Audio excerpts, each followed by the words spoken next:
السلام عليكم. وعليكم السلام ورحمة الله وبركاته. شد شكاير يا عبيت عليك بتجيب الخضرة بكري.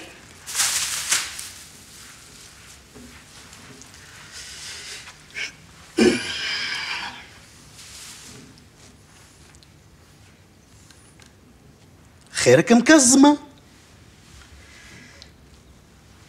نزل لي 7 شهور ونكمل 33 سنة. وعلاش مكزمة قبلها ب7 شهور؟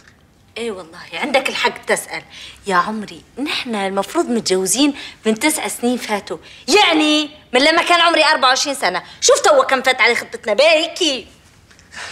9 سنين مش هلبرة. ايه والله مش هلبرة. تعرف انت في ال9 سنين اللي فاتوا شو صار؟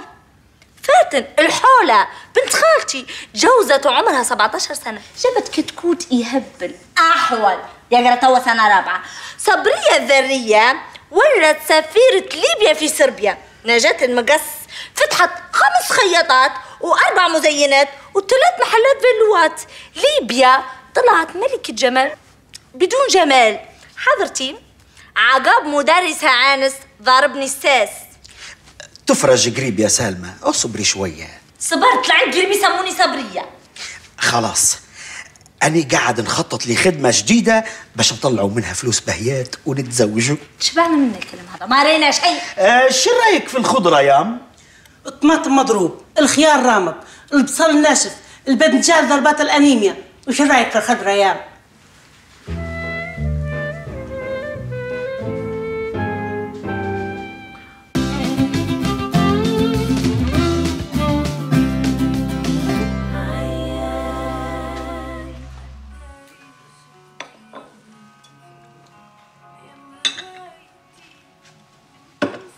كالعادة العصير تم وجبت لي بداله كوكاكولا. بالضبط، وأنا دايما في الخدمة.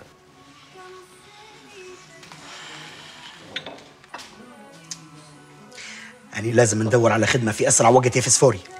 سالمة بدأت تنق عليا وأنا لتوا ما درتش فلوس باش ندير بيهم العرس. كانك تسمع كلامي نفتحوا محل دخان، الشعب كله يسف مكسبة زي الرز. لا لا دخان لا، دي مستحيل يخشوا فلوس حرام لجيبي. مظبوط، نبيعوا الحشيش. نقول لك حاجة تانية، ايش رايك اخش لواحدة من الميليشيات قال لك يخلصوا 1000 جنيه في الشهر. با يا سيدي نعطيك فكرة تانية، ايش رايك نبيعوا لفيكم ونمشوا لزوارة، نمشوا لولد عمي، ناخذوا قارب ونخشوا على جو الهجرة غير شرعية.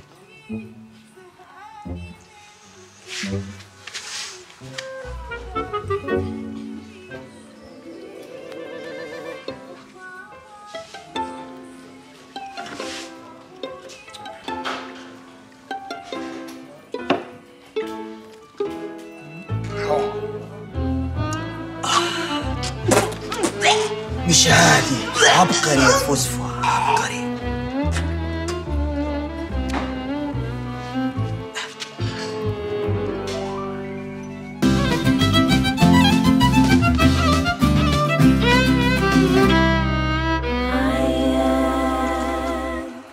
بالله معقولة تعطي بلاي ستيشن جديدة الفسفوري؟ انتباه يا راجل، شم منديل ضحك عليا، قال لي بينزل له شفتور جديد.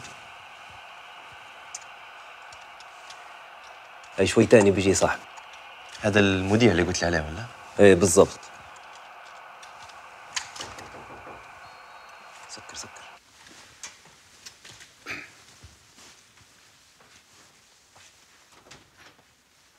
اهلين اهلين بشو عبا.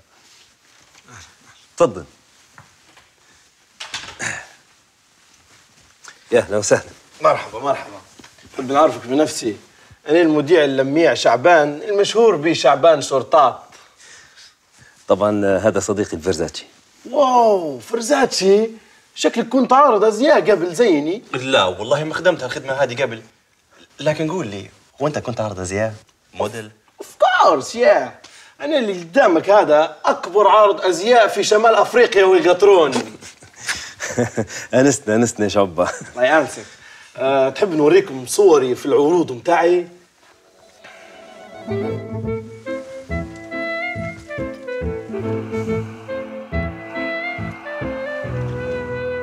واو.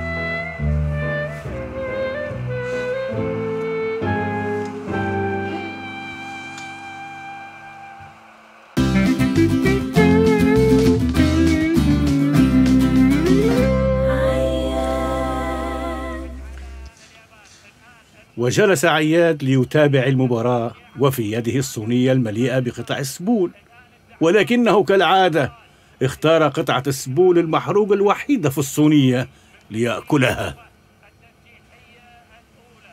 ما هو الغلط منك انت يا من اللي حارقه السبول. من 1000 طرف سبولة في الصينية ما لقيتش الا الطرف الوحيد المحروق تاكله.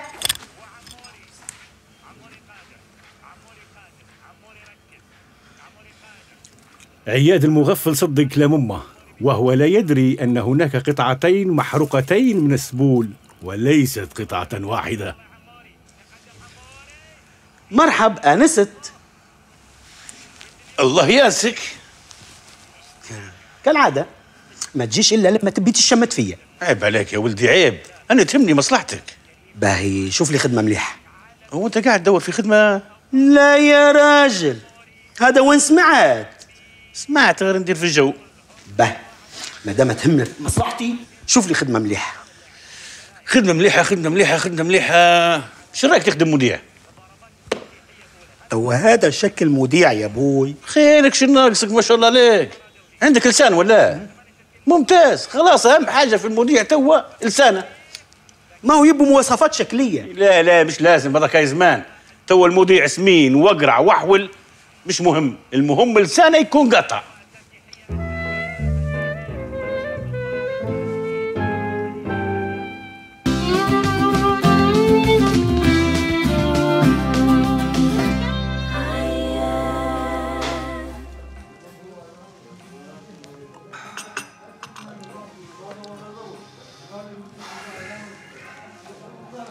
اشرب عصيرك وانت تتفرج عليه. الراجل فيه لن يبرد.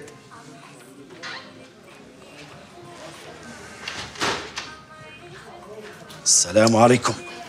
وعليكم السلام ورحمة الله. شو الموضوع اللي تبينا فيه؟ يعني يا جماعة الخير قررت نبي نولي مذيع. لا يا رجل. علاش تضحكوا؟ علاش ديما تطيحوا لي في معنوياتي هيك؟ مش هيك يا عارف الموضوع، المشكلة انت شنو علاقتك بالمذيع اصلا مرة واحدة؟ تب الحق سامحني، انت راه منظرك مش منظر مذيع. مالا منظر شني؟ انت منظرك يا عارفي منظر واحد تاجر هروينة، سفاح، قاتل متسلسل.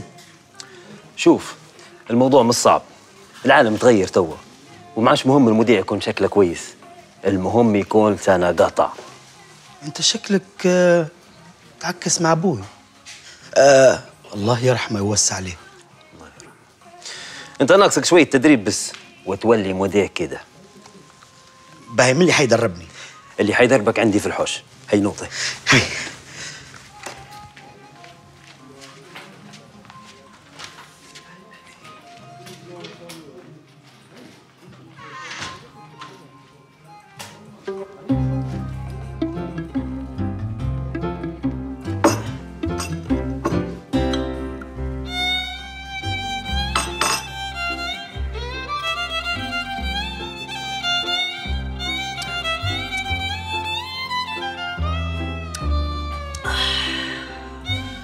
يا أفكارك الرهيبة يا فوزفة، مش عادي.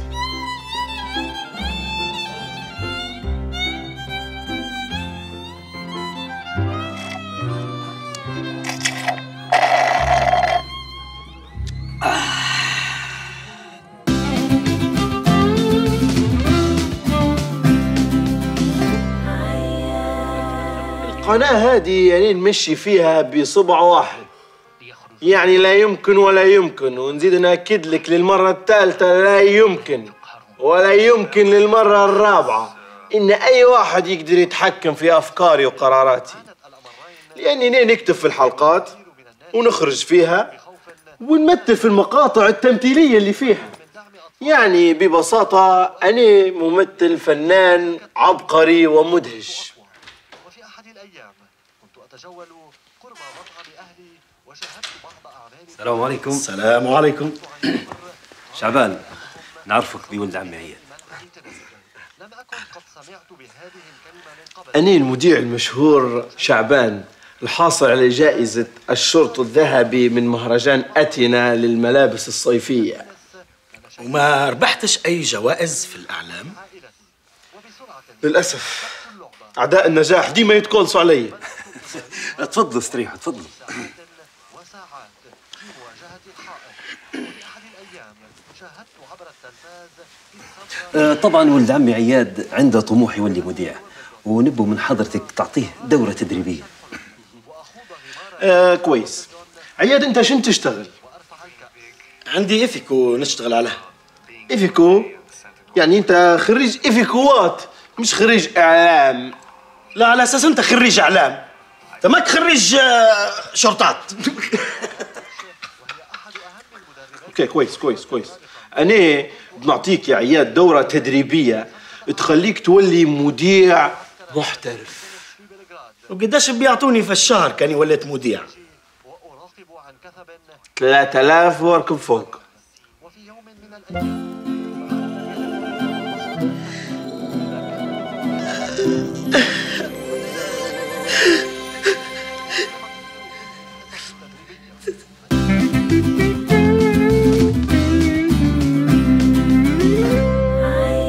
أهم حاجة لازم تعرفها في مهنتنا كيف تضرب الناس ببعض. نعم. لازم تعرف كيف تفتن ما بين الناس وتخششها بعضها. ومقياس نجاح برنامجك هو كم عركة وكم مشكلة صارت في البلاد بعد ما تمت حلقتك. وطبعا مع مرور الوقت حتبدأ تجيك عروض من أحزاب سياسية وقبائل ودول. هني لازم توتي روحك كويس وتقدر قيمتك وتحسب كم تسوى بالضبط. وعلاش بنقدر قيمتي؟ باش تبيع روحك، تشوف الأعلى سعر وتبيع له روحك، وتبدأ هيك تنفذ في الأجندات بتاعها وتطبق كلامها بحذافيرها. طبعا ما تسكرش موبايلك لأن احتمال تجيك أوامر حتى الساعة 3 في الليل. ماذا بيك تتعلم حتى تحليل البرامج وتكتب المادة متاعك بروحك وتعبيها بشوية فتن، على شوية إشاعات، على شوية أخبار كاذبة، وزيدها من عندك انت هنا شوية يباري، على شوية بهارات. يعني ببساطة لو صار تفجير في منطقة قول الجهة الفلانية هي اللي فجرت، ولو صار اغتيال في منطقة تانية قول إن الطرف الفلاني هو اللي اغتال. حرض الناس على تدمير مدنهم بيديهم، وما تخافش لما يتم هذا كله حيكون عندك مبلغ مليح تضمن به مستقبلك في واحدة من الدول الأوروبية. وتوا انت جاهز باش تولي مذيع في القناة متاعنا. جهز روحك، غدوة حتصور أول حلقة.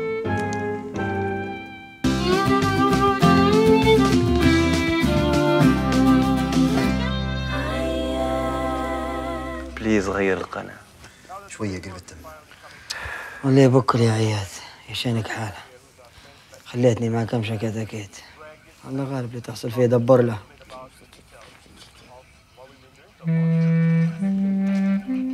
يا ساتر.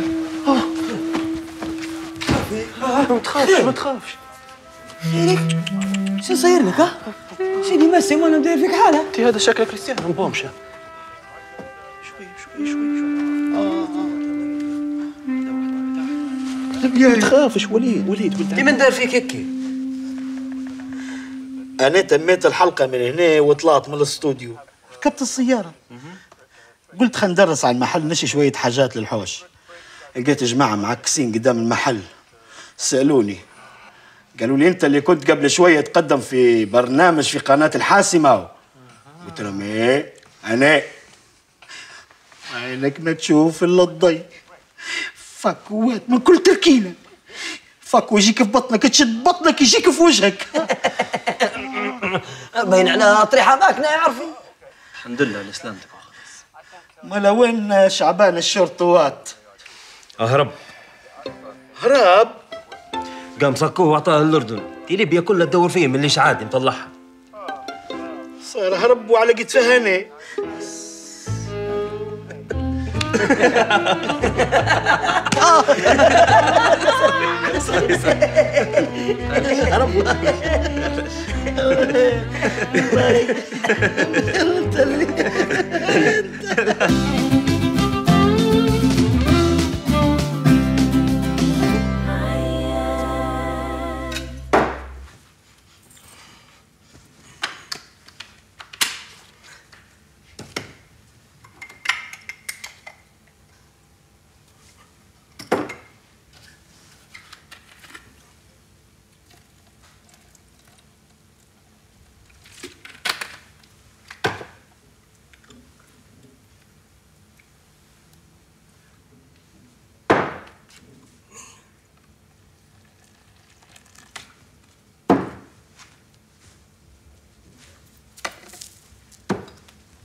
ربي مش عادي يا فسفوري، حاجة من الأخير.